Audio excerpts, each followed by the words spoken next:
আপনি কি নিকোলাস ওতামেন্দিকে আর্জেন্টিনার 2026 বিশ্বকাপের স্কোয়াডে দেখতে চান? নিকোলাস ওতামেন্দি আর্জেন্টিনার জার্সিতে 2026 বিশ্বকাপে তার সেরাটা দিতে পারবে তো? নিকোলাস ওতামেন্দিকে নিয়ে বেশ কিছু প্রশ্ন আমার মনে ঘুরপাক খাচ্ছে। গতরাতে পর্তুগিজ লিগে বেনফিকা এবং ফামালকাওয়ের যে ম্যাচটা হইল, ওই ম্যাচটা দেখার পরে আপনার মনে কিছুটা হইলেও সন্দেহ জাগবে যে নিকোলাস ওতামেন্দি আসলেই 2026 বিশ্বকাপে তার সেরাটা দিতে পারবে তো? ম্যাচটা বেনফিকা এবং ফামালকাওয়ের যে ম্যাচটা, এই ম্যাচটা হচ্ছে ফার্স্ট হাফে বেনফিকা দুর্দান্ত ফুটবল খেলে। ফার্স্ট হাফে বেনফিকার 2-0 গোলের লিড ছিল। সেকেন্ড হাফে 57 মিনিটে হচ্ছে নিকোলাস ওতামেন্দি ফাউল করে, যেই ফাউল থেকে নিকোলাস ওতামেন্দিকে সরাসরি রেড কার্ড দেওয়া হয়।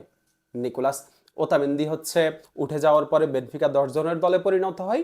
এরপরে হচ্ছে বেনফিকা ডিফেন্সিভ ফুটবল খেলে এবং ডিফেন্সিভ ফুটবল খেলতে গিয়ে বেনফিকা ম্যাচটা জিততে পারে নাই। ম্যাচটা শেষ পর্যন্ত 2-2 গোলে ড্র হয়েছে। এখন এই যে নিকোলাস ওতামেন্দির রেড কার্ড, এই রেড কার্ডটা নিয়ে আসলেই কথা বলার দরকার আছে। নিকোলাস ওতামেন্দি ক্রুশাল মোমেন্টে, গুরুত্বপূর্ণ সময়ে এই যে রেড কার্ড কনসিড করা বা হচ্ছে প্রতিপক্ষকে পেনাল্টি গিফট করা, এটা কিন্তু নতুন কিছু না। নিকোলাস ওতামেন্দির এটা একটা পুরাতন অভ্যাস। এখন 2026 বিশ্বকাপের কোনো একটা ম্যাচে যদি নিকোলাস ওতামেন্দি এইরকম ভুল করে, তাহলে আর্জেন্টিনার বিশ্বকাপ জিতার যে স্বপ্ন, এই স্বপ্নটা তো ধূলিসাৎ হয়ে যাবে। মুহূর্তের ভিতরে এই স্বপ্নটা শেষ হয়ে যাবে। এখন যেই ফুটবল, এই ফুটবলে হচ্ছে আপনি 10 জনের টিম নিয়ে আসলে 11 জনের বিপক্ষে আপনি বেশিক্ষণ লড়াই করতে পারবেন না, বেশিক্ষণ আপনি টিকতে পারবেন না। সেখানে নিকোলাস ওতামেন্দি যদি এরকম ছোটখাটো ভুল করে বা হচ্ছে প্রতিপক্ষকে যদি পেনাল্টি গিফট করে বা ফাউল করে যদি আপনার রেড কার্ড কনসিড করে, তাহলে আপনি ওই ম্যাচ আসলে বাঁচাইতে পারবেন না। নিকোলাস ওতামেন্দিকে নিয়ে আমার যে প্রশ্ন, এই প্রশ্নটা আসলে এইখানেই। এখন নিকোলাস ওতামেন্দিকে আসলে আমি কোনোভাবে অসম্মান বা আমি কোনোভাবে ছোট করতেছি না। নিকোলাস ওতামেন্দি একজন আর্জেন্টিনার লিজেন্ডারি প্লেয়ার। আর্জেন্টিনা লাস্ট কয়েক বছরে যে সাফল্য পাইছে, ওই সাফল্যে নিকোলাস ওতামেন্দি হচ্ছে সামনের সারির যোদ্ধা। সো নিকোলাস ওতামেন্দির অবদান আসলে ভুলার মতো না।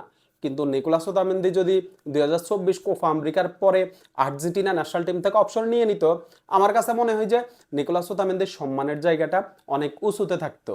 এখন এই যে 26 বিশ্বকাপের স্কোয়াডে নিকোলাস ওতামেন্দি থাকবে, আমাদের সেন্টার ব্যাকে কিন্তু ভালো ভালো কিছু প্লেয়ার আছে। আপনার Cristian Romero, Lisandro Martinez, Senesi, Balerdi, এই প্লেয়ারগুলোই হচ্ছে আমাদের সেন্টার ব্যাকে যথেষ্ট থাকতো।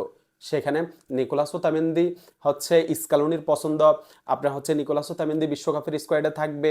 এখন নিকোলাস ওতামেন্দি যখন মাঠে নামবে, তখন হচ্ছে আল্লাহরে ডাকতে হবে, এই ছাড়া আমি আর কোনো উপায় দেখি না। নিকোলাস ওতামেন্দি 2026 বিশ্বকাপের ফাইনালে কি ভুলগুলা করছিল, সেগুলো একটু আরেকবার আপনি কল্পনা করুন। তারপর আপনি হচ্ছে নিকোলাস ওতামেন্দিকে আর্জেন্টিনার স্কোয়াডের জন্য বিবেচনা করুন। আমি আসলে নিকোলাস ওতামেন্দিকে যদি আর্জেন্টিনার স্কোয়াডে না দেখি, তাহলেই আমি সবচেয়ে বেশি খুশি হব।